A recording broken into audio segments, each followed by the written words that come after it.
En esta ocasión vamos a hacer referencia al concepto de sistema educativo, que es un concepto que concita nuestra atención desde el punto de vista de la política educacional, que es la disciplina a la cual vamos a invocar para analizar al sistema educativo, que es un tema central. Pensemos que los sistemas escolares, los sistemas educativos, la educación formal, con términos que son prácticamente equivalentes, forman parte de la vida, de la biografía de los seres humanos durante muchos años de su vida. O sea, y es una realidad tan instalada, tan naturalizada, que hace a la vida cotidiana de las poblaciones en todos los países. Pero esta realidad tan instalada, estos servicios públicos, como se los llaman, a estas instituciones que están tan presentes en la vida cotidiana de todas las poblaciones, en realidad es una construcción histórica bastante reciente, no tiene 200 años. O sea, la idea de ir desde la primera infancia hasta la adultez a instituciones reguladas por el Estado es algo que comienza a organizarse esta trayectoria escolar, como se llama en la bibliografía especializada, hacia fines del siglo XIX, principios del siglo XX. O sea, la idea de que lo que se hace en la educación infantil es requisito para pasar a la educación básica, y eso a su vez es requisito para pasar a la educación secundaria, y a lo cual esa certificación de finalización del nivel secundario es requerida para seguir estudiando en el nivel superior. Es algo bastante reciente en la historia de las sociedades, pero que ha tenido una generalización, una mundialización de manera asombrosa, extraordinaria. Es realmente una revolución cultural si lo vemos desde el punto de vista histórico, ¿no? Es un patrón de desarrollo surgido a la luz de los Estados-naciones modernos en el siglo XIX, sobre la base de la escuela moderna, de esta institución que comienza a ser regulada por el Estado a principios del siglo XIX, pero que luego se encadena con y se vincula, se articula con otras instituciones como las escuelas que hoy llamamos de educación secundaria, como las universidades, ¿no? Todas las instituciones educativas, o sea, la escuela primaria, la escuela secundaria, la universidad, son instituciones previas al siglo XIX, ¿no? Lo que vamos a encontrar en el siglo XIX es realmente una revolución educativa en la medida en que los estados-naciones modernos, a la luz de su propia configuración como sistemas de dominación política y social, absorben esas instituciones educativas preexistentes bajo su órbita y comienzan a regularlas. Primero fue la educación básica para la primera infancia, o sea, transformar a las escuelas de parvularios, a las escuelas que existían, catedralicias, parroquiales, en instituciones auspiciadas y financiadas por los estados, y que luego pasan a ser parte de la educación formal, ¿no? Para eso vamos a compartir aquí una pequeña presentación que organiza un poco los conceptos aquí elaborados para poder sistematizar las definiciones, ¿no? Cuando hablamos entonces de sistemas educativos, hablamos de un tipo de escolarización, un tipo, perdón, de educación institucionalizada en instituciones que monopolizan la instrucción formal, ¿no? Y es una creación, es una configuración que aparece en los estados europeos continentales nórdicos y que se va a transferir a través de prácticas y de discursos pedagógicos al resto de Europa, América del Norte, América del Sur, durante la segunda mitad del siglo XIX, ¿no? Es, por lo tanto, una forma institucionalizada de educación en sistemas escolares que están constituidos por un conjunto de instituciones articuladas entre sí, con distintas jerarquías y niveles de gobierno, que monopolizan la instrucción formal, ¿no? Estas instituciones no hacen todas lo mismo, algunas se dedican a la primera infancia, a la instrucción en la primera infancia, otras a la de jóvenes y adolescentes, otra de jóvenes adultos. Por lo tanto, vamos a ver que cada institución tiene diferentes funciones en términos de la educación de la población, y que algunas de estas instituciones son de asistencia obligatoria, ¿no? En el siglo XIX la obligatoriedad de estudios se restringía a 3 a 4 años. Hoy por hoy, en el siglo XXI, vemos que la obligación de ir a escuelas, a instituciones educativas, tanto escuelas primarias y secundarias y de educación inicial, se ha extendido, ¿no? En cada vez son más los países que han incluido a la educación de los primeros años de vida, o sea, de sala de 4, sala de 5, y también de la educación secundaria, ¿no? Todos estos conforman la estructura académica de los sistemas, ¿no? Los niveles y modalidades, que es algo que vamos a definir a continuación en otras plantillas, ¿no? Y todos se organizan en torno a la distribución de este saber oficial, de los contenidos curriculares definidos por la autoridad estatal, ¿no? Entonces, los sistemas educativos vamos a pensarlo entonces como el conjunto de instituciones que monopolizan la instrucción formal, que conforman precisamente una forma institucional, valga la redundancia, de educación, que es la educación escolar. Nosotros en la bibliografía vamos a ver que los sistemas educativos tienen una serie de características. Mencionamos estas 6, cuando hacemos referencia a la unificación, hacemos referencia a esa característica que tienen los sistemas escolares donde toda la administración y el gobierno está bajo la órbita de la autoridad estatal. Hasta el siglo XIX, las actividades educativas estaban bajo la órbita de otros agentes, las iglesias, los particulares. Es cuando se conforman los estados nacionales modernos en el siglo XIX, cuando comienzan a regular las prácticas escolares existentes en sus territorios geográficamente delimitados, ¿no? Entonces, ahí se dispone, bueno, ¿qué se enseña a la población, de manera obligatoria, sobre todo a la población infantil, que pasa a ser incluida como objeto de agenda pública, ¿no? La conformación de la ciudadanía nacional, que es uno de los propósitos de estos sistemas de dominación política, que son los estados-naciones modernos, va a tener en los sistemas escolares uno de los aparatos ideológicos del Estado, como dicen las corrientes críticas reproductivistas, ¿no?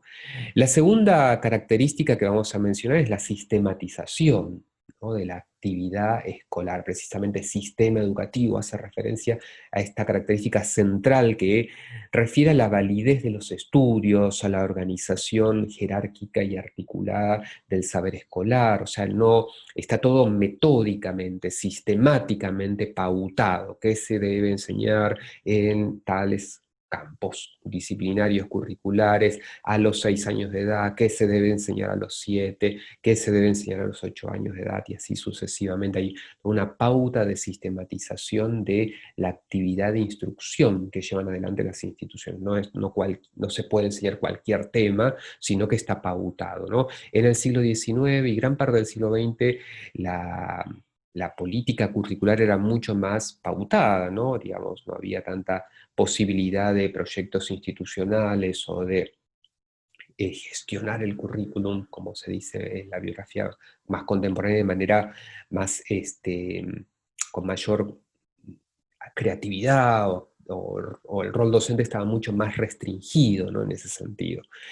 La especialización es una característica, la tercera que menciono, es una característica que hace referencia a la adaptabilidad que tienen los sistemas educativos a lo largo de su propia desarrollo, ¿no? Los sistemas escolares actuales no son idénticos a los de hace 50 años, ¿no? Los de hace 50 años no son idénticos a los de principios del siglo XX, ¿no? Es como que los sistemas educativos tienen posibilidades de responder a las necesidades educativas de las sociedades. No tan solo del aparato productivo, ¿no? Por ejemplo, hubo modalidades de enseñanza que sí estuvieron, que sí fueron una respuesta a las demandas del aparato productivo, del Estado, por ejemplo, la formación, los títulos de perito mercantil, los títulos técnicos industriales, aparecieron en algún momento donde el desarrollo económico, productivo de las sociedades fue determinado, que requirió saberes específicos. Bueno, es una forma de especialización, o desarrollar ofertas, propuestas educativas, modalidades de enseñanza específicas que respondiesen a esas demandas de la sociedad. Pero también la especialización da cuenta de respuestas a las necesidades educativas de las personas, ¿no? La educación especial es un claro ejemplo, la educación artística, ¿no? Son modalidades de enseñanza que reflejan una respuesta de adaptación curricular a los hipoacúsicos, a las personas que tienen necesidades educativas visuales, particulares, ¿no? O también artísticas, ¿no? Digamos, hay distintas, o la educación intercultural bilingüe, ¿no? Más contemporánea, que refleja el respeto a los derechos a la educación de los pueblos originarios, de las minorías en algunos otros países, ¿no? Por lo tanto, o el respeto a las políticas lingüísticas de las lenguas originarias, ¿no? Eso no tan solo lo pensamos en el caso de Argentina, sino en cualquier otro contexto donde hay diversidad de lenguas oficiales o cooficiales, ¿no?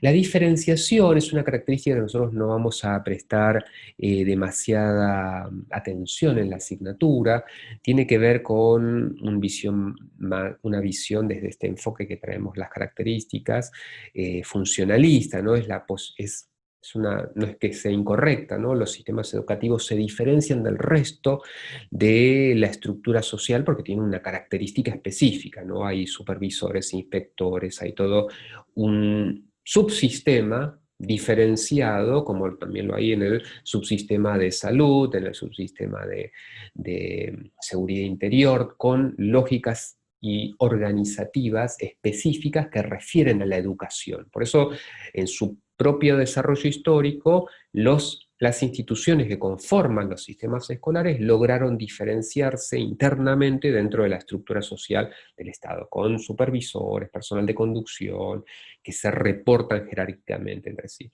De hecho, una característica hasta arquitectónica la podemos ver en la diferenciación. Cuando vemos una escuela en cualquier país la podemos identificar, hay un escudo, alguna sigla en su entrada, hay banderas, hay una puerta principal que da cuenta de una organización arquitectónica específica, hay lugares de recreos y hay lugares de tarea escolar, ¿no?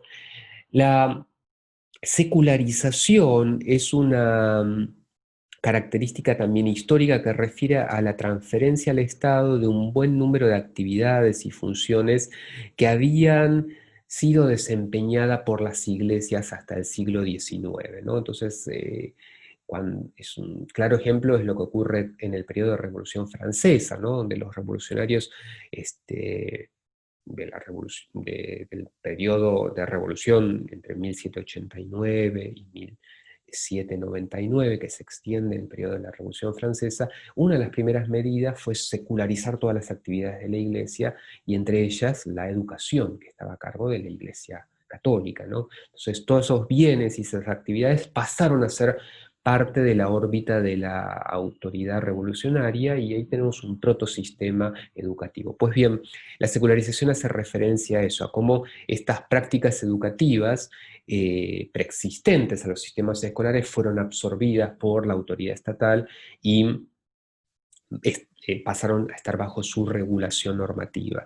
Y finalmente, la sexta característica que mencionamos es la libertad de enseñanza. Los sistemas escolares en el mundo occidental no se caracterizan por el monopolio exclusivo de la educación estatal, ¿no? Eh, sino que se permite la educación particular, la educación privada, siempre y cuando esté bajo la órbita de la regulación del Estado. O sea, los privados, el sector particular, los particulares no pueden enseñar cualquier contenido curricular. Por eso la unificación, la primera de las características que mencionamos, da cuenta de esa regulación normativa que incluso atañe al sector particular, en términos tanto curriculares como de la regulación del trabajo docente, ¿no? Del régimen laboral docente para el sector particular. Está todo pautado por la autoridad estatal, ¿no? A estas características vamos a sumarle dos tendencias, que son dos conceptos que hacen referencia a las oportunidades educativas de la población, ¿no? Eh, que nos refieren al derecho a la educación en última instancia, ¿no? La bibliografía especializada plantea que, bueno, va a haber que ninguna de las tendencias es completa, que en el desarrollo histórico de los sistemas escolares podemos ver ambas, y que tiene que ver con el rol del Estado en cuanto favorezcan o no equivalencia en la prestación de oportunidades educativas a la población, digamos. Va a haber una tendencia a la unidad en el sistema educativo cuando todos los sectores sociales, más allá de sus niveles de ingresos, de sus ubicación geográfica donde residan, van a acceder a oportunidades educativas equivalentes, ¿no? En términos de años de escolaridad, de recursos pedagógicos, de horas de clase, de cantidad de años de estudio de cada nivel, también recursos económicos y financieros en términos del salario de los docentes y las dedicaciones que los docentes pueden tener a sus clases, a sus grupos de estudiantes.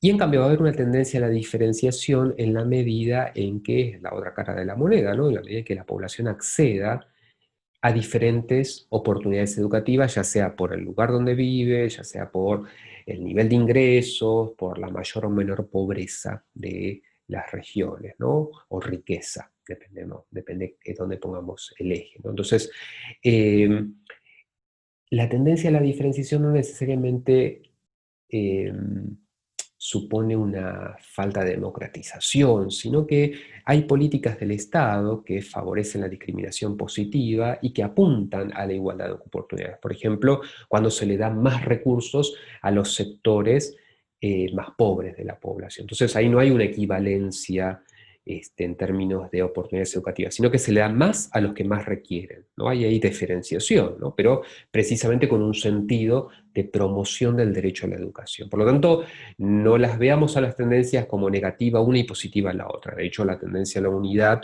la podemos ver también en regímenes totalitarios, ¿no? El modelo pedagógico nazi, el modelo pedagógico soviético suponían una imposición de un modelo, de un proyecto político educativo que negaba la libertad, en cualquiera de los dos casos, ¿no? Por lo tanto, no necesariamente la tendencia a la unidad es positiva y la diferenciación es negativa, sino que las tenemos que analizar a la luz de las políticas del Estado que favorecen o no el derecho a la educación, ¿no? Los otros conceptos involucrados en la definición del sistema educativo es el de estructura académica, con el rango de obligatoriedad de estudio. Nosotros en la bibliografía vamos a ver cómo definimos a la estructura académica, que es como este acuerdo que dentro del Estado, no un gobierno, el acuerdo que en un Estado se defina, se llegue en torno a la obligatoriedad de estudios y y qué se define como contenido que es obligatoriamente enseñado a toda la población, ¿no? Entonces, la estructura académica hace referencia precisamente a cuántos niveles y modalidades de enseñanza conforman a un sistema educativo, ¿no? Tenemos ahí nivel inicial, primario, secundario, superior, bueno, ¿cuál de eso es obligatorio? Y ahí tenemos una discusión curricular, ¿qué es el contenido oficial que aprueba el Estado para que sea obligatoriamente enseñado a toda la población infantil, joven y adolescente, y qué queda para la formación universitaria? Y ahí tenemos toda una serie de disputas. Bueno, ¿cuál es el campo de conocimiento que es exclusivo de la agrimensura versus la ingeniería civil, tomando ejemplos, ¿no? De disputas que existen y que han existido, por ejemplo, entre tantas otras, ¿no? O entre la psicopedagogía y la psicología y las ciencias de la educación, ¿no? Hay toda una serie de definiciones en términos de los contenidos de enseñanza que están en torno a esta estructura académica, que es la forma en que se distribuye el conocimiento en la población, ¿no? Por lo tanto, nosotros vamos a ver que en la organización histórica de la estructura académica, los sistemas escolares, se han configurado trayectos de formación obligatoria con niveles, ciclos y modalidades y grados de enseñanza, con distintos regímenes y distintos sectores, ¿no? Público, privado, y regímenes de enseñanza urbana, rural, ¿no? Hospitalaria, domiciliaria. La modalidad educativa, cuando pensamos en, bueno, ¿qué de esto es una modalidad educativa? Estamos haciendo referencia a instituciones que ofrecen una educación basada en en definiciones curriculares. Por ejemplo, la educación técnico-profesional de nivel secundario superior es una modalidad educativa. La educación intercultural bilingüe es otra modalidad, puede ser otra modalidad educativa. La educación artística, como mencionamos previamente, es un claro ejemplo de modalidad educativa que se extiende incluso en determinados lenguajes artísticos, la danza desde la primera infancia, ¿no? Pensemos escuelas de danza, o de música, en cualquier instrumento, que comienzan desde muy pequeñas y son reguladas por el Estado, ¿no? Ahí tenemos modalidades que algunas refieren a un solo nivel educativo y otras a varios niveles educativos. Por eso tenemos enseñanza, educación técnico-profesional de nivel secundario y educación técnico-profesional de nivel superior, ¿no? Son conceptos que los vamos a ver más claramente en la medida en que nos familiaricemos con la bibliografía, ¿no? Un tema importante cuando vemos al sistema educativo es que en todos los países donde se desarrollaron a lo largo, sobre todo del siglo XIX, la segunda parte del siglo XIX y principios del siglo XX, vamos a ver que desde el punto histórico comparado hubo aspectos convergentes, tanto en el sistema francés como en el sistema de los Estados Unidos, como en el caso de Argentina, como en el caso de Chile. Vamos a ver que todos, y así Polonia, Alemania, podemos sumar a los países en los cuales vamos a ver una serie de características que están presentes en todos ellos, y por eso podemos pensar a los sistemas educativos como una forma institucionalizada de educación. Una de esas características y de esos aspectos es la responsabilidad pública, ¿no? Cómo el Estado asume un rol docente y comienza a controlar lo que las instituciones educativas desarrollan en su territorio, ¿no? Y define qué es lo que se tiene que enseñar. Y esto nos lleva a otro elemento del contenido del derecho a la educación, que son las obligaciones estatales. Por su lado, el Estado tiene obligación de prestar el servicio educativo, de garantizar a la población el acceso a la educación, porque la educación pasa a ser definida como un derecho humano, ¿no? Eso lo vamos a ver más adelante, pero hoy lo traemos aquí porque está presente tanto el control del Estado como la obligación del Estado de prestar el servicio para garantizar a la población el acceso a las oportunidades educativas que previamente mencionamos.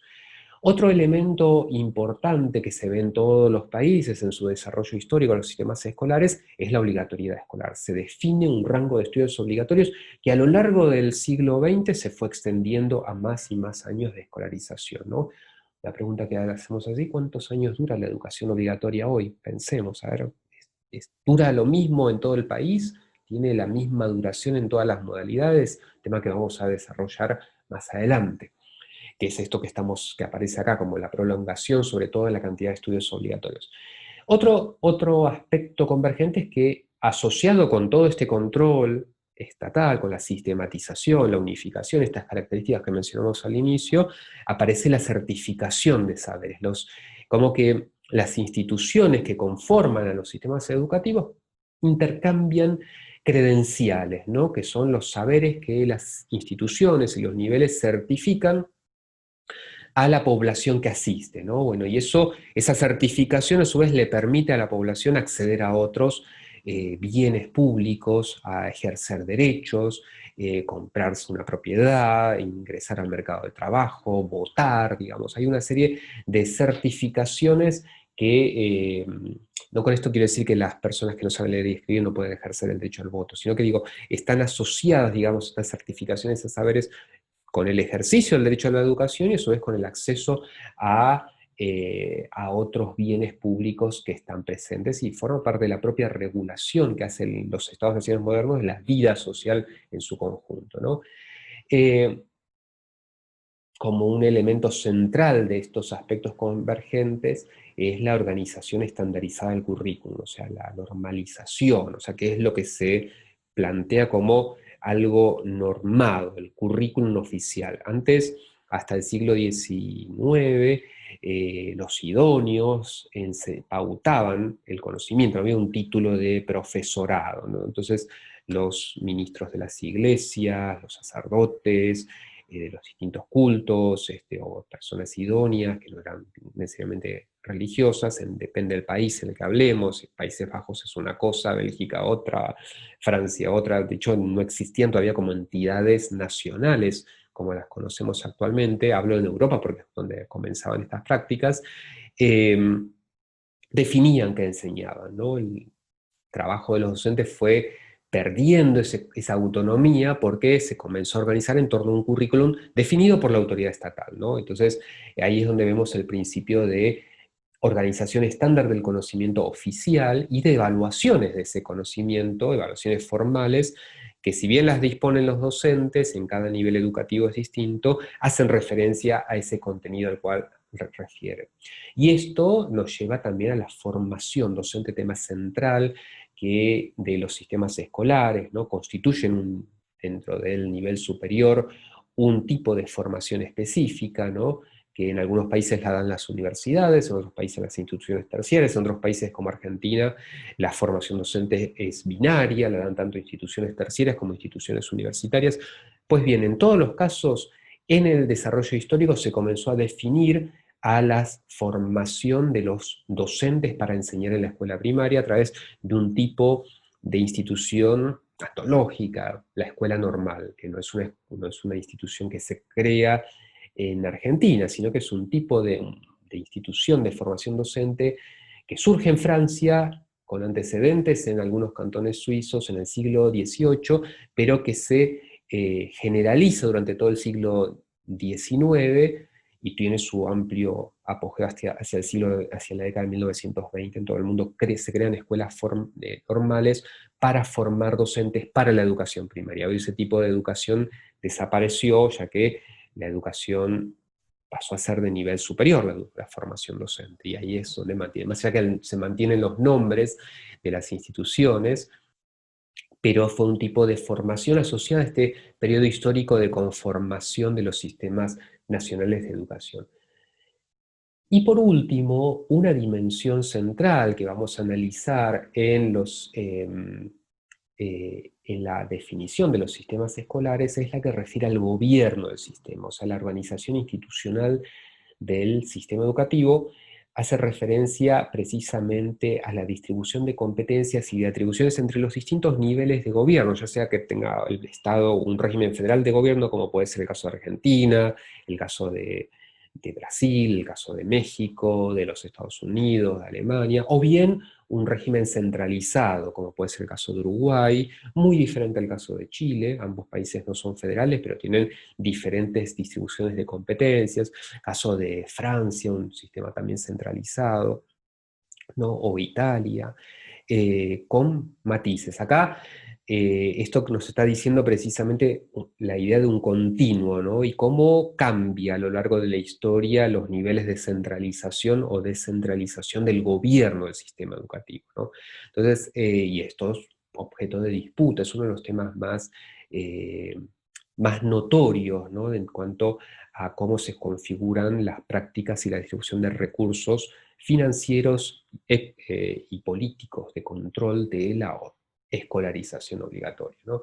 Bueno, hasta aquí hemos llegado y vamos aquí de compartir la plantilla y bueno, espero que puedan leer la bibliografía con este encuadre conceptual, que se hagan preguntas y que podamos poder debatir la situación del sistema educativo contemporáneo a la luz de estas definiciones, que son teóricas, son conceptuales, pero que en el último caso, en el caso de la organización institucional del sistema educativo, nos vinculan con las bases constitucionales de educación, porque es precisamente la forma desde la política educacional de analizar la configuración del sistema educativo desde el punto de vista del gobierno. Bueno, muchas gracias por la atención y reitero, leamos y estamos en contacto. Gracias.